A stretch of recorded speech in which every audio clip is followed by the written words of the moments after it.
Viewer আসসালামু আলাইকুম। নীল আকাশ blogger পক্ষ থেকে শুভেচ্ছা অভিনন্দন। আমি এখন আছি রাজবাড়ী উড়াকান্দা ইউকে। এখান থেকে নদীর কিনার দিয়ে সাইকেল চালায় যাওয়ার জন্য চেষ্টা করব, কত দূর পর্যন্ত যাওয়া যায়। তবে অবশ্যই আমি রাজবাড়ী পর্যন্ত যাবো, যদি তার বেশি যাওয়া যায় আমি হয়তো বা নাও যেতে পারি। রাজবাড়ী পর্যন্ত যাবো। রাজবাড়ী এখান থেকে প্রায় 5-6 কিলোর উপরে। তো দেখতে থাকুন, প্রাকৃতিক আবহাওয়া উপভোগ করতে থাকুন।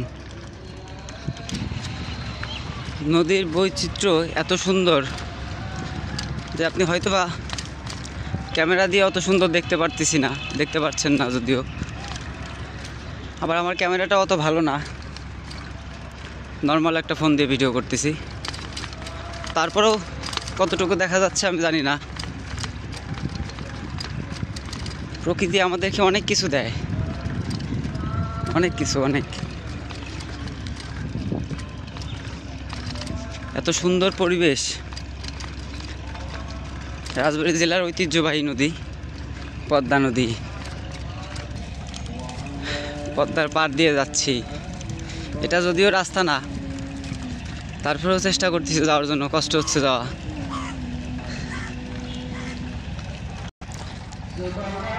প্রকৃতির এই অপরূপ বৈচিত্র্য আমাদেরকে মুগ্ধ করে তোলে, বিনিময়ে তারা আমাদের কাছ থেকে কিছুই নেয় না। আল্লাহ তাআলার সৃষ্টি। রাজবাড়ী জেলার বুক তীরে বয়ে গেছে এই পদ্মা নদী। দেখেন সবাই গোসল করতেছে। ওয়াও! আমি উড়াকান্দা থেকে রওনা দেওয়ার পরে প্রায় 1 কিলোমিটার উপরে চলে আসছি। প্রচণ্ড গরম, একটু পানি থাকলে ভালোই তো। বোতল আছে যদিও, কিন্তু খালি। টিউবওয়েলই পাইলাম না, পানি ভরবো কেমন করে? যাচ্ছি তারপরেও। রাজবাড়ী জেলার উপর দিয়ে বয়ে গেছে পদ্মা নদী। নদীর সৌন্দর্য অতুলনীয়। প্রকৃতিকে উপভোগ করছি, আপনারা উপভোগ করুন, আশা করি ভালো লাগবে। সামনে মনে হচ্ছে রাস্তা খারাপ, যাইতে পারবো কিনা জানি না। না যাইতে পারলে উপর দিয়ে ঘুরে যা আবার উঠতে হবে। চেষ্টা করবো এখান দিয়ে যাওয়ার জন্য, নদীর পাড় দিয়েই যাওয়ার জন্য চেষ্টা করবো। রাজবাড়ী গোদার বাজার পর্যন্ত যাই, তারপরে দেখি। এদিকে রাস্তা খুব খারাপ, একটু তিট হইলে পরে যাবো। যাওয়া যাচ্ছে যদিও, তা কষ্ট হয়ে যাচ্ছে।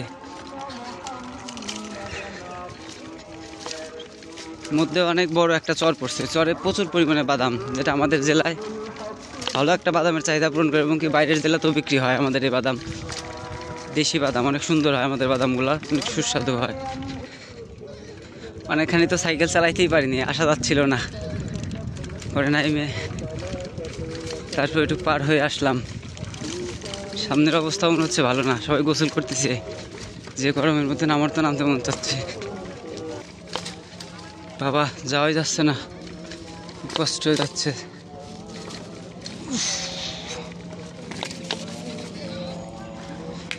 ওয়াও! কষ্টের পথ পাড়ি দিয়ে অসংখ্য সুন্দর একটা ভিউ পাইলাম।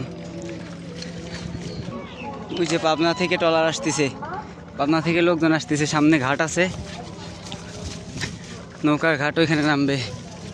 এখান দিয়ে তো যাওয়া যাচ্ছে না, খুব কষ্ট হচ্ছে। মাটির রাস্তা তো, তারপরে নদীর উঁচা নিচা রাস্তা। এত সুন্দর প্রকৃতি যেটা বলার বাইরে, অনেক সুন্দর লাগতেছে। দেখেন অনেক মানুষ মাছ ধরতেছে, শুক্রবারের দিন বসে নিয়ে এসে বসে সব মাছ ধরতে অনেক মানুষ। এরা কতক দিন মাছ পায়, কতক দিন পায় না। আবার কতক দিন আল্লাহ প্রচুর পরিমাণে দেয়, একটা পাইলেই বড় একটা মাছ পাইলেই পোষায় যায়। সারাদিনকার পরিশ্রম। ভাবি যে পাবনা থেকে নৌকা আসতেছে, লোক নামাবে সামনে, সম্ভবত সামনে ঘাট আছে। রাজবাড়ির বুক চিরে এই বৈচিত্র্যময় নদী বয়ে গেছে, যে নদীর সৌন্দর্যের কোনো শেষ নেই। পদ্মা নদীর অনেকটা অংশ আমাদের এই রাজবাড়ী জেলার উপর দিয়ে গেছে। তো এই নদীর উপর ডিপেন্ড করে আমাদের জেলার অনেক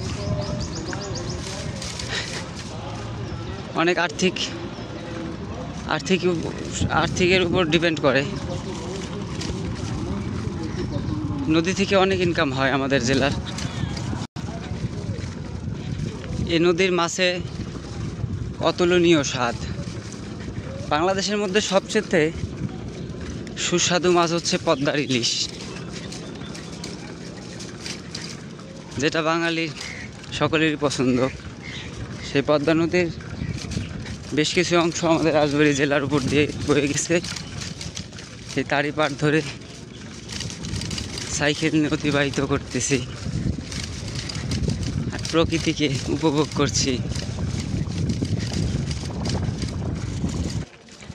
এই জায়গাটা অনেক সুন্দর লাগতেছে। আমার মনে হচ্ছে আমি 2 থেকে 2.5 কিলোমিটার অতিবাহিত করে আসছি। তার থেকে সবচেয়ে সুন্দরতম জায়গা এটাই মনে হচ্ছে। এখান থেকে ভিডিও করতে করতে যাইতে পারবো কিনা আমি জানি না।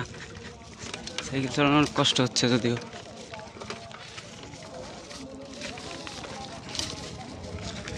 পারছি।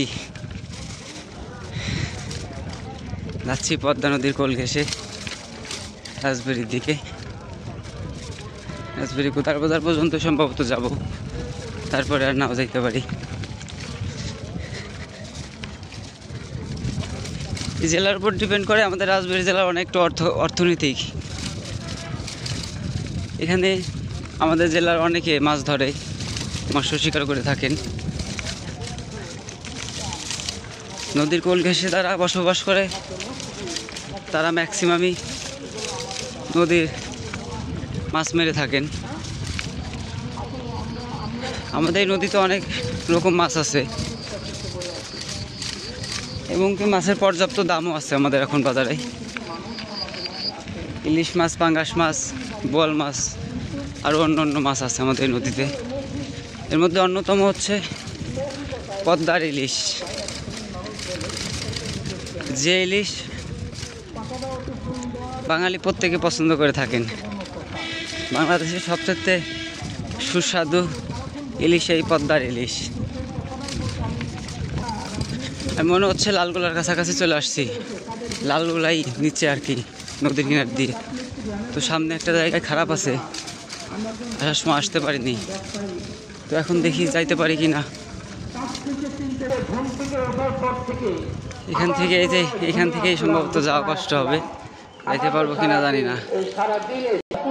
পার হয়েছি খাল, এখন আবার কিনার দিয়ে রওনা দিব এখনই। সামনেও মনে হচ্ছে যে আবারও মনে হচ্ছে খারাপ রাস্তা, কষ্ট হবে যাওয়া যায়। তারপরেও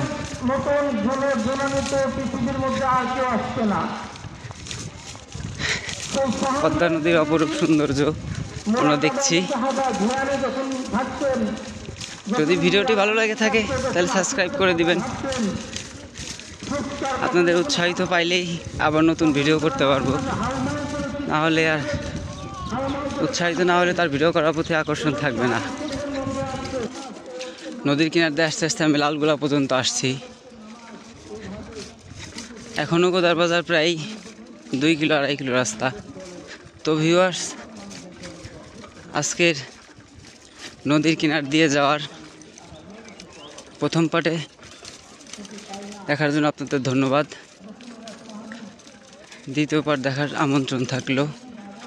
লালগোলা থেকে কোদার বাজার পর্যন্ত যাবো নদীর পাড় দিয়ে। রাজবাড়ী জেলার ঐতিহ্যবাহী নদী পদ্মা নদী। ভিডিওটি ভালো লেগে থাকলে সাবস্ক্রাইব করে দিবেন অবশ্যই।